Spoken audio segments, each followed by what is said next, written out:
Breaking news హైదరాబాద్లోని ప్రముఖ నిర్మాతలు నిర్మాణ సంస్థల కార్యాలయాలపై ఐటీ సోదాలు కంటిన్యూ అవుతున్నాయి. ఎస్వీసీ, మైత్రి, మ్యాంగో మీడియా సంస్థల్లో ముమ్మరంగా ఐటీ తనిఖీలు జరుగుతున్నాయి. ప్రొడ్యూసర్ దిల్ రాజుతో పాటు ఆయన కూతురి ఇంట్లో రాత్రి 10 గంటల వరకు దాదాపు 18 గంటల పాటు సోదాలు కొనసాగాయి. దిల్ రాజు ఇంట్లో పనిచేసే వాచ్మెన్ కూతురి స్కూల్ బ్యాగ్, లంచ్ బ్యాగ్లను కూడా వదలకుండా తనిఖీలు చేశారు ఐటీ అధికారులు. సినిమాలకు పెట్టిన బడ్జెట్ పై ఐటీ అధికారులు ఆరా తీసినట్లు తెలుస్తోంది. నిన్న దిల్ రాజు భార్య తేజస్వినితో బ్యాంక్ లాకర్లు తెరిపించారు ఐటీ అధికారులు. సోదాల్లో కీలక డాక్యుమెంట్లను స్వాధీనం చేసుకున్నారు. ఇవాళ మరికొన్ని డాక్యుమెంట్లను పరిశీలిస్తున్నారు. అయితే ఇదే టైంలో తన ఇంటి నుంచి బయటకొచ్చి మీడియాకు అభివాదం చేశారు నిర్మాత దిల్ రాజు.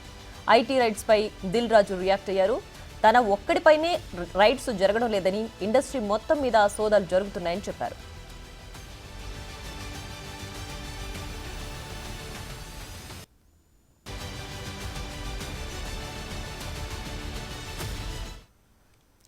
ఇక మరింత సమాచారాన్ని మా ప్రతినిధి రాణా లైవ్ లో అందించడానికి సిద్ధంగా ఉన్నారు. రాణా, చెప్పండి, ఇప్పటి వరకు ఎవరెవరి ఇళ్లలో సోదాలు కొనసాగుతున్నాయి, అలాగే ఇంకా ఈ సోదాలు ఎన్ని రోజులు ఉండే అవకాశం ఉంది? ఆల్మోస్ట్ 30 గంటలు దాటిపోయింది. ఇండస్ట్రియల్ రోడ్డు బడా ఇళ్లలో కూడా ఈ యొక్క సోదాలు నిర్వహిస్తున్నటువంటి నేపథ్యంగా పడుతుంది. ముఖ్యంగా దిల్ రాజ్ టార్గెట్గా, అలాగే మైత్రి మూవీస్ అధినేత నవీన్ ఎర్నేని టార్గెట్గా కూడా ఈ ఐటీ రైట్స్ అనేది కొనసాగుతూనే ఉన్నాయి. నిన్న 5 గంటలకు స్టార్ట్ అయినటువంటి ఈ రైట్స్ స్టిల్ ఇంకా కంటిన్యూ అవుతూనే ఉన్నటువంటి పరిస్థితి కనపడుతుంది. వారు ముఖ్యంగా వాళ్ళ సంస్థల్లో ఉన్నటువంటి డాక్యుమెంట్స్ అంతా కూడా ఇప్పటికే అధికారులంతా కూడా వాళ్ళు చెక్ చేస్తున్నారు. ఇప్పటికే ట్రాన్సాక్షన్స్ ఏ విధంగా జరుగుతున్నాయి, ఎందుకంటే ఇటీవల కాలంలో బడా సినిమాలంటే కూడా వాళ్ళు నిర్మించారు కాబట్టి ఆ సినిమాలకి అయినటువంటి వ్యయాలపైన కూడా పూర్తిగా ఆరా తీసినట్టుగా మనకు సమాచారం అవుతుంది. ఇప్పుడు విజువల్లో చూస్తున్నాం మనం. సిఎస్ఎఫ్ సంబంధించినటువంటి అధికారులు కానీ వీళ్ళందరూ కూడా భద్రతలో వీరందరూ ఉన్నారు. ఇంతగా అరగంటకు ముందు కూడా దిల్ రాజు కూడా బయటకు వచ్చి ఆయన మీడియా పైన అభివాదం కూడా చేసి వెళ్ళినటువంటి నేపథ్యం అయితే కనపడుతుంది. ఎందుకంటే చాలా వరకు కూడా ఇటు దిల్ రాజు సంబంధించినటువంటి ఎస్వీసీ సంస్థ అయినటువంటి ఆఫీస్లో ఉన్న కానీ, ఇళ్లలో కానీ, వారి బంధువుల ఇళ్లలో కానీ ఏకధాటిగా ఇంకా సర్చింగ్స్ అనేది జరుగుతూనే ఉన్నాయి. దానితో పాటు ఇప్పటికే వారి వద్ద తీసుకున్నటువంటి డాక్యుమెంట్స్ అంతా కూడా పరిశీలన అనేది చేస్తూనే ఉన్నారు. మరోపక్క బ్యాంకుకి సంబంధించిన అన్ని డీటెయిల్స్ కూడా తీసుకున్నారు. బ్యాంక్ స్టేట్మెంట్లు కూడా వారు పరిశీలన చేస్తున్నటువంటి నేపథ్యంగా పడుతుంది. ముఖ్యంగా సంక్రాంతికి వస్తున్న సినిమా సూపర్ హిట్ అయింది. ఆ సినిమాకు సంబంధించినటువంటి వ్యయం ఎంత ఉంది అన్న దానిపై కూడా, అలాగే ఆ కలెక్షన్స్తో ఇప్పటి వరకు నిర్మాతకి ఎంతవరకు చేరుకుంది దానిపై కూడా పూర్తిగా వాళ్ళు ఆరా తీస్తున్నట్టుగా మనకు సమాచారం ఉంది. ముఖ్యంగా గేమ్ చేంజర్ సంబంధించినటువంటి అంశంలో ఆ సినిమా నిర్మాణ వ్యయము, అలాగే బయటకు చెప్తున్నటువంటి ఇది చాలా ఇదిగా ఉంది, చాలా ఎక్కువగా కూడా చెప్పినటువంటి నేపథ్యంగా పడుతుంది.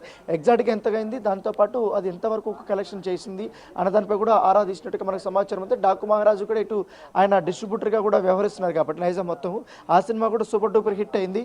సో దానికి సంబంధించినటువంటి వ్యవహారాలన్నీ కూడా ఇప్పటికే లక్ష్మణ్ కానీ, శిరీష్ కానీ వీళ్ళందరి దగ్గర ఉన్నాయి కాబట్టి వాళ్ళ ఇంట్లో కూడా ఇప్పుడు ఈ సోదాలు అనేది నిర్వహిస్తున్నటువంటి నేపథ్యం కనపడుతుంది. అయితే ఈ పుష్ప 2 సినిమాకి సంబంధించిన అంశంలో నవీన్ ఎర్నేని కానీ, రవిశంకర్ కానీ, అలాగే చెర్రీ వాళ్ళ ఇంట్లో కూడా ఏకదాటికి ఇంకా కొనసాగుతూనే ఉన్నాయి. నిన్న అనేక రకాలైన డాక్యుమెంట్స్ అంతా కూడా వారు చెక్ చేశారు. వారి కుటుంబ సభ్యుల యొక్క స్టేట్మెంట్లు కూడా, బ్యాంకు స్టేట్మెంట్లు కూడా వాళ్ళు చెక్ చేశారు. దాంతో లాకర్స్లో ఉన్నటువంటి ఏమేమి ఉన్నాయి అన్న దానిపై కూడా స్థిరచర ఆస్తులకు సంబంధించినటువంటి డాక్యుమెంట్స్ కూడా అధికారులు ఇప్పుడు చెక్ చేస్తున్నటువంటి నేపథ్యంగా పడితే ఇవన్నీ కూడా ఒకవైపు కొనసాగుతుండగా, నిన్న ఉదయం నుంచి కూడా ఇటు గచ్చిపోల్లో ఉన్నటువంటి డైరెక్టర్ సుకుమార్ ఇంట్లో కూడా ఈ ఐటీ రైట్స్ అనేది కొనసాగుతూనే ఉన్నాయి. ఈ పుష్ప 2 సంబంధించినటువంటి విషయంలో ఆయన నిర్మాణ భాగస్వామ్యంలో కూడా పాలు పంచుకున్నట్టుగా మనకు సమాచారం అవుతుంది. దానితో పాటు ఆయన రెమ్యూనరేషను, ఆయన ఎంతవరకు కూడా ఇప్పటివరకు ఇన్కమ్ ట్యాక్స్ కట్టారు. దీంతో పాటు అనేక వ్యవహారాలతో కూడా వాళ్ళు తీగలాగుతున్నటువంటి నేపథ్యం. ఆయన నిన్నట వేరే ఊర్లో ఉన్నారు, యాక్చువల్గా బాంబేలో ఉన్నారు. అక్కడి నుంచి కూడా ఆయన శంషాబాద్ ఎయిర్పోర్ట్లోకి రాగానే అక్కడి నుంచి అధికారులు ఆయన తీసుకెళ్లి ఇంటి దగ్గరికి తీసుకెళ్ళినటువంటి పరిస్థితి పడుతుంది. సో ప్రస్తుతం అయితే అక్కడ కూడా డాక్యుమెంటేషన్ అంతా కూడా చెక్ చేస్తున్నారు. ఆ స్థిరచర ఆస్తులకు సంబంధించిన అవన్నీ కూడా వాళ్ళు వాల్యుయేషన్ చేస్తున్నటువంటి నేపథ్యం అయితే కనపడుతుంది. దాంతోపాటు సినిమా ఇండస్ట్రీకి సంబంధించి, ఎందుకంటే పుష్ప 2 కానీ, డాకు మహారాజ్ కానీ, సంక్రాంతికి వస్తున్నాం, గేమ్ చేంజరు ఇలాంటి సినిమాలకు ఫైనాన్స్ చేసినటువంటి ఫైనాన్షియల్ రంగంలో కూడా ఏకదాటిగా కూడా ఈ ఐటీ రైట్స్ జరుగుతున్నట్టుగా మనకు సమాచారం అవుతుంది. అయితే ఇటీవల కాలంలో దిల్ రాజు కానీ, అలాగే మైత్రి మూవీస్ కానీ చాలా పెద్ద పెద్ద సినిమాలు పాన్ ఇండియా లెవెల్లో సినిమాలు తీస్తున్నారు కాబట్టి ముఖ్యంగా నిన్న మైత్రి మూవీస్ సంస్థ పైన ఏకంగా శ్రీమంతుడికి సంబంధించినటువంటి మొత్తం ఆ షీట్స్ అంతా కూడా తెప్పించినట్టుగా తెలుస్తుంది. ఎందుకంటే వాళ్ళు సినిమా ఇండస్ట్రీలోకి అడుగుపెట్టినప్పటి నుంచి కూడా సినిమాలు ఎందుకంటే హిట్ శాతం చాలా ఎక్కువగా ఉంది కాబట్టి వాటికి సంబంధించిన డాక్యుమెంట్స్ అంతా కూడా తెప్పించుకున్నట్టుగా మనకు సమాచారం అందుతుంది. రైట్. అంటే ఈ రైట్స్ కేవలం దిల్ రాజు ఒక్కడిపైనే కాదు, ఇంకా చాలా మంది ప్రముఖుల ఇళ్లలో కూడా సోదాలు జరుగుతున్నాయి టాలీవుడ్ కి సంబంధించి అని దిల్ రాజు చెప్పిన నేపథ్యంలో ఇప్పటి వరకు మనం చూసింది కేవలం సంక్రాంతికి వచ్చిన సినిమాలు ఏవైతే బిజినెస్ జరిగిందో అవి, అండ్ దాంతో పాటు పుష్ప 2 మూవీకి సంబంధించిన టీమ్, వీళ్ళందరి సంబంధికుల ఇళ్లలో సోదాలు జరిగాయి. ఇవి కాకుండా ఇంకెవరిపైన రైట్స్ జరుగుతున్నాయా? సో ఆల్మోస్ట్ ఇప్పుడు దీనికి సంబంధించిన భైరవ ప్రొడ్యూసర్ ఇంట్లో కూడా సోదాలు జరుగుతున్నాయి.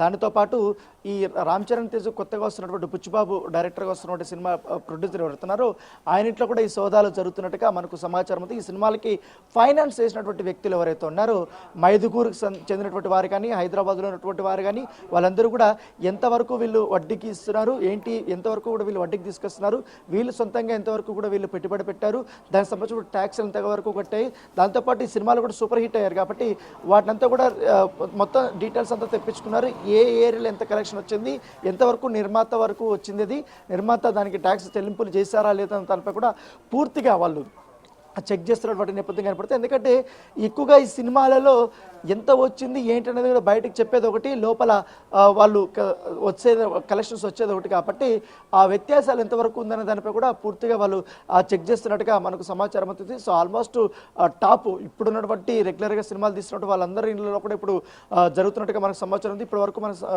15 మంది ఇళ్లలో కూడా ఈ యొక్క సర్చింగ్ అయితే జరుగుతూనే ఉంది.